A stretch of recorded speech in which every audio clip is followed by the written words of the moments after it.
Have you ever sat in a room full of silence and still couldn't hear peace? The world was quiet, but your mind was louder than ever.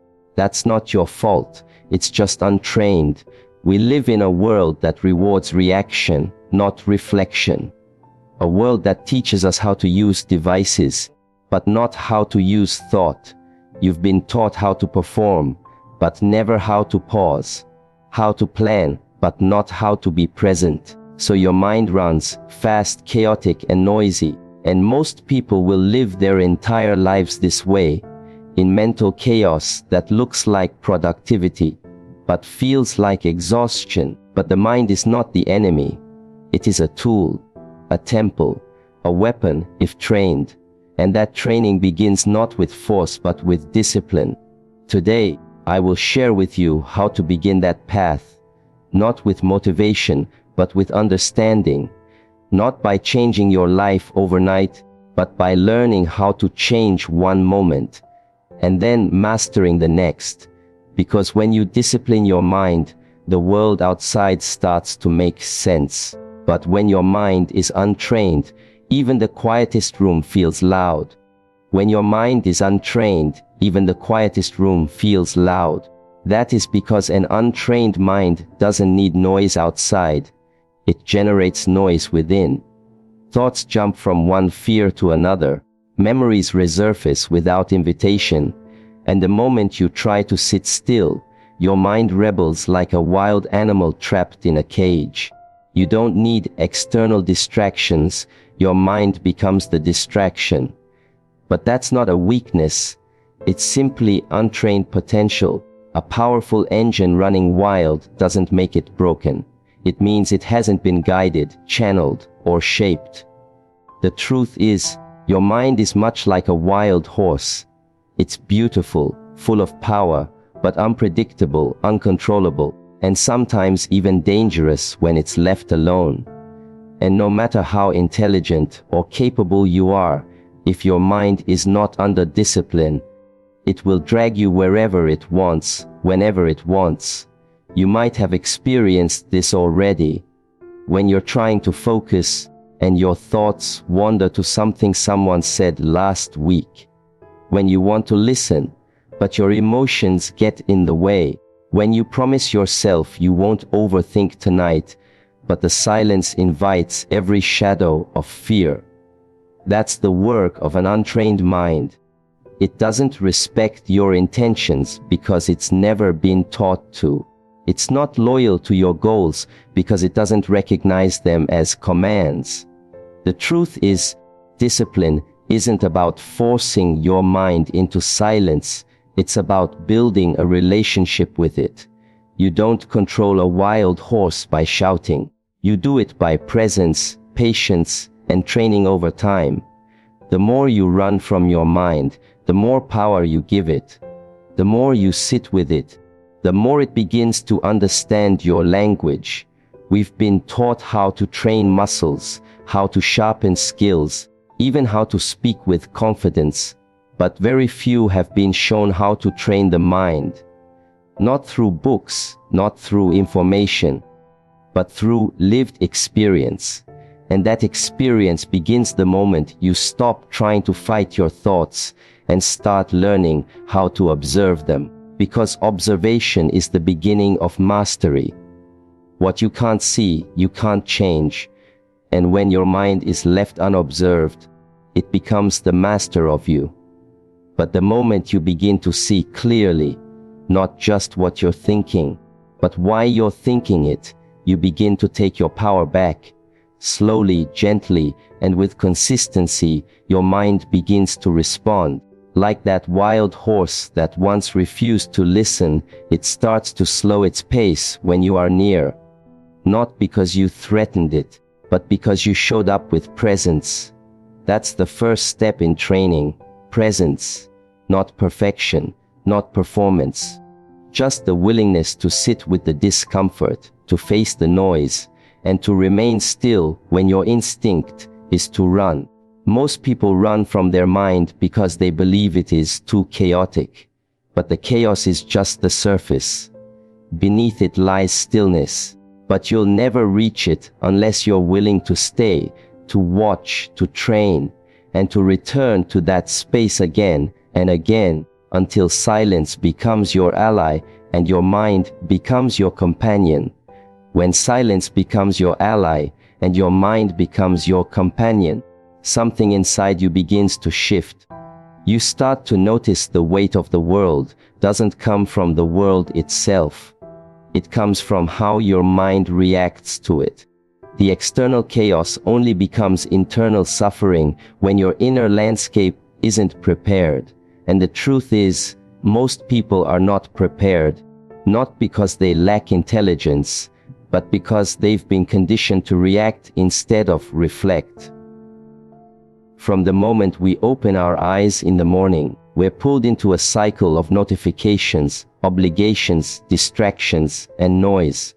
We respond to messages, we scroll endlessly, we chase tasks that give us a sense of urgency, but no real clarity. This is how modern life operates. It rewards the fast thinker, not the wise one. It glorifies speed over stillness, noise over depth, movement over meaning. And in this race, we've lost something sacred. We've forgotten how to return to ourselves. A reactive mind cannot be present. It's always looking for something to fix, something to fear, something to anticipate. It cannot rest in the now because the now feels unfamiliar. Reflection, on the other hand, is not passive. It is the deepest form of action. It is the choice to pause before responding, to breathe before reacting, to see things as they are rather than through the filter of fear or urgency. But this is not taught in schools, nor in society. We're taught how to compete, how to compare, how to consume, but not how to center ourselves. We've mastered external tools, but we've abandoned the internal compass. This imbalance creates mental fatigue. It's why you feel tired even when you haven't done much. Why your thoughts loop in cycles you can't explain. Why peace feels temporary and pressure feels permanent. It's not because you're broken. It's because your mind is functioning on a loop of reaction, not a rhythm of reflection. That's why silence feels uncomfortable at first. It exposes what you've ignored. And the more you train your mind, the more you start to realize how unnatural constant reaction really is. You begin to crave stillness, not escape it. You begin to understand that true intelligence isn't how fast you speak, it's how deeply you listen. Not just to others, but to your own inner dialogue. And when you observe your own reactions, something sacred happens. You create space between the stimulus and your response. And in that space, you find your freedom, the freedom to choose differently, the freedom to not let a fleeting emotion define your entire day, the freedom to return to your breath, your center, your awareness. This is what makes reflection powerful. It slows down time, not in the world, but in your mind. And when your mind slows, it begins to see what it used to miss. You no longer just survive moments, you witness them. You no longer just react, you respond with purpose. You no longer just move, you move with awareness, and that awareness is the beginning of true discipline. When awareness becomes the center of your movement, discipline stops being a punishment and starts becoming a path. We often mistake discipline as something harsh, something that restricts freedom or eliminates joy.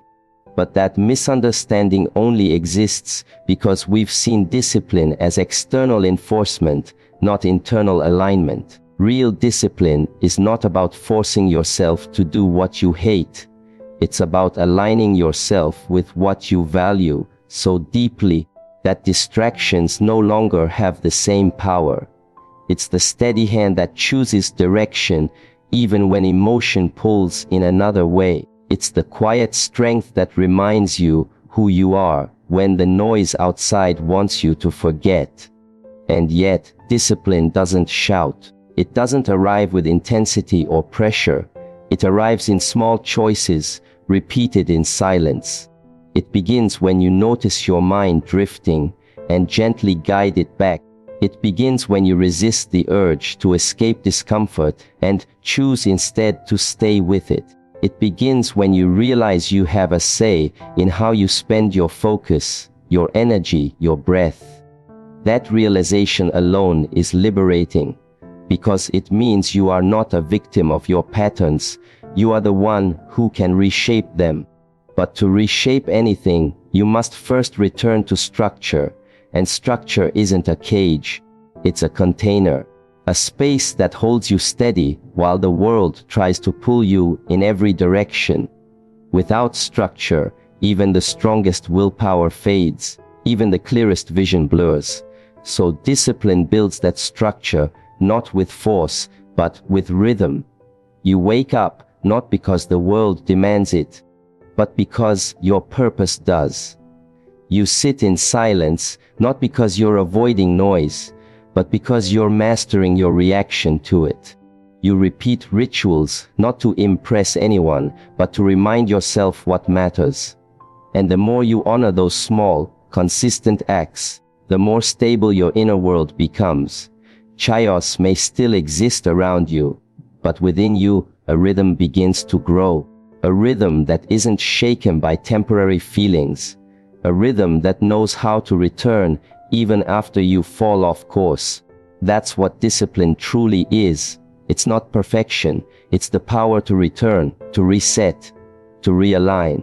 Again and again with gentleness, not judgment. This is why discipline is liberation. Because it sets you free from the habits that keep you small. It releases you from the reactions that once defined you. It becomes a sacred agreement between who you've been and who you're becoming. And that agreement is honored not once in a grand gesture, but daily in quiet repetitions. Every time you choose stillness over distraction, presence over impulse, patience over reaction, you are disciplining your mind. You are shaping it, not into something new, but into what it was always capable of being. And that shaping is not rigid, it is alive. It grows with you, it deepens with you, and the more you give yourself to it, the more you realize discipline was never a weight. It was a doorway. A doorway into power, into clarity, into freedom. When discipline reveals itself as a doorway, what lies beyond it is not noise or ambition. It is silence, not the absence of sound, but the presence of stillness. The kind of silence that doesn't feel empty but full. Full of presence, full of awareness, full of clarity. And yet, silence is often the most difficult space to enter because it confronts us with ourselves. Most people are not afraid of quiet. They're afraid of what quiet reveals.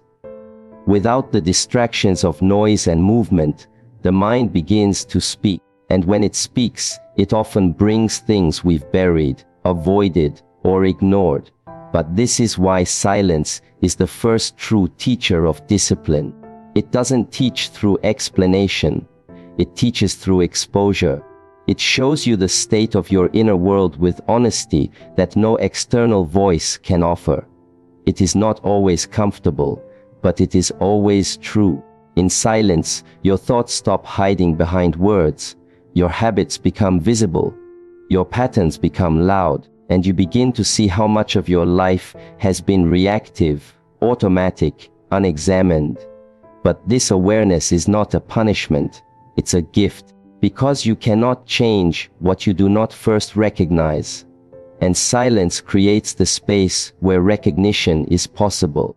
It gives you the distance to observe your thoughts without becoming them.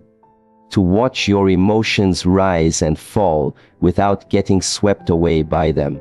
It teaches you that you are not your thoughts, not your feelings. You are the awareness behind them. And once you experience that, even for a moment, you begin to understand power in a new way. Power is not loud. It is not about control over others. It is the ability to remain unmoved in the presence of chaos. the ability to witness your own mind without judgment, the ability to choose stillness when your impulses beg for reaction, and this ability is cultivated in silence. It is there, in the quiet, that your discipline deepens, because silence is a mirror. It reflects your habits, your beliefs, your truth. And if you can sit in that reflection without turning away, you begin to develop an inner stability that cannot be shaken by noise, by criticism, by fear. That stability becomes your foundation. You stop seeking validation from outside because you've already met yourself on the inside. You stop chasing clarity from others because you've found a place within you that already knows. This is why the path of mental discipline must pass through silence. Because without silence, discipline becomes performance. It becomes routine without reflection. But when you allow silence to become part of your daily rhythm, discipline transforms into devotion. A devotion to truth. A devotion to presence. A devotion to becoming the kind of person who can stand still in the middle of pressure and choose response over reaction. That strength is not visible on the surface, but it is deeply felt. It radiates through your actions, your words, your presence, and the more time you spend in silence, the more it begins to follow you. Into conversations, into decisions, into everything. You carry it like a hidden center. And people may not know what has changed in you, but they will feel it, because silence doesn't just teach discipline, it embodies it. When silence begins to follow you, when it walks with you into rooms filled with noise, into moments charged with tension, it becomes more than a practice, it becomes a presence. And it is within this presence that rituals take shape, not grand ceremonial performances, but simple, quiet repetitions that slowly shape your reality from the inside out. These are not rituals for the sake of routine, but for the sake of return. Because in a world that constantly pulls your attention outward, rituals become the threads that pull you back inward. And it is through these small acts, repeated with awareness, that your mind learns discipline in its most natural form. The mind does not change through force. It changes through familiarity. When you repeat something often enough, it becomes a path, not because it is the fastest way forward, but because it becomes the way you no longer have to fight to follow. You no longer need willpower to sit in silence if silence has become part of you. You no longer struggle to breathe with awareness if breath has become your anchor. This is the power of ritual. It reduces resistance, and in doing so, it creates rhythm, and rhythm is what the mind learns best. Chaos may be exciting, but rhythm is sustainable. And if you want your discipline to last, you must build it on something deeper than motivation. You must build it on movement that repeats itself until it becomes who you are. This is why small, mindful rituals matter more than big, dramatic decisions. You do not need to change your entire life in one day. You need to return to your breath each morning. You need to choose stillness for a few moments before the world begins to speak. You need to sit in silence not to escape life, but to prepare for it. You need to speak slowly, move intentionally, and listen fully, not because it looks impressive, but because it builds the inner space where wisdom can land. And over time, your mind learns. It learns that it is safe to slow down, that not every thought needs a reaction, that not every moment needs to be filled. It learns that peace isn't something you chase, it's something you return to. Every ritual you honor teaches your mind something. When you wake up early to sit in stillness, your mind learns to value presence over urgency. When you resist distraction and stay with your breath, your mind learns to choose awareness over escape. When you repeat these acts, not perfectly, but consistently, You are training your mind without force, without punishment, but with devotion. And the more devoted you are to these small actions, the more powerful they become. Not because they change the world around you immediately, but because they change how you meet it. Your presence sharpens, your clarity deepens, your reactions slow, and the same world that once felt overwhelming begins to respond to you differently. Not because the world has changed, but because you have. And all of that begins with the rituals you choose to repeat. Not once, but daily, until they no longer feel like practices and begin to feel like parts of your nature. When something becomes part of your nature, it no longer requires effort, it becomes expression. The way you breathe, the way you listen, the way you respond, all begin to reflect the quiet discipline you've cultivated. But at the center of all of this, there is one ability that must be trained more than any other. One power that determines whether your rituals remain alive or fade into habit. That power is your attention. Because everything you've built, everything you've practiced, everything you've refined, lives or dies in the space where your attention lands. And if you cannot master your attention, the world will master it for you. Attention is the most valuable currency of the mind. Where it goes, your energy follows. Where it stays, your transformation begins. But attention is also fragile.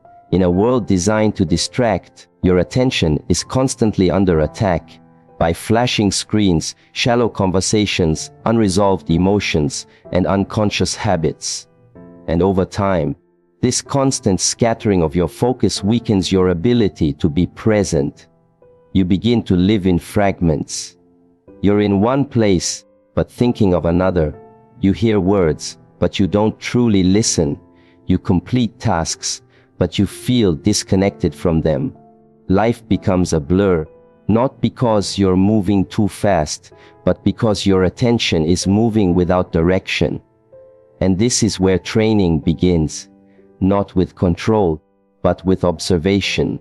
You cannot direct attention until you understand where it escapes.